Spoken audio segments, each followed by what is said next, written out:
Il y a des poules en Corrèze? Non, il y a des vaches en Corrèze. Il y a des vaches, oui.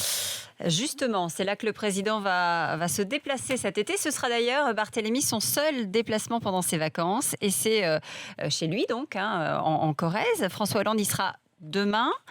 Son voyage n'est pas d'ailleurs sans soulever un certain nombre d'interrogations, car il va là-bas d'abord inaugurer un complexe hôtelier. Oui, ce déplacement a de quoi étonner, qu'un président de la République se déplace en plein été dans son fief pour inaugurer cet hôtel de luxe. Il s'agit de l'Étoile de Pompadour. C'est un hôtel qui a été racheté au Club Med par un investisseur libanais il y a plusieurs mois.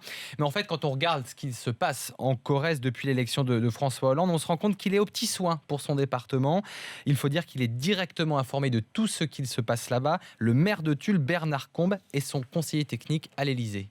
Dites-moi, tous les ministères ont mis la main à la poche? En tout cas, beaucoup. L'intérieur pour refaire le quartier de la Gare à Tulle, le logement qui accorde une rallonge de 500 000 € pour rénover des habitations insalubres. Dès son élection, un fonds exceptionnel de plus de 12 millions d'euros a été débloqué pour le département de la Corrèze, l'un des départements les plus endettés de France.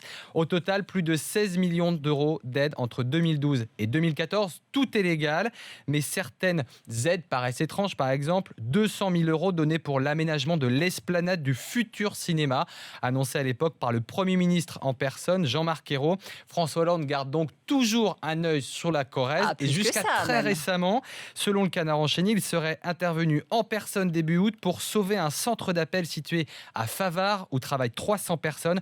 Une entreprise menacée par le plan social chez SFR. Régis Turini, le secrétaire général de SFR, aurait été spécifiquement convoqué par le chef de l'État à propos de l'avenir de ce site industriel.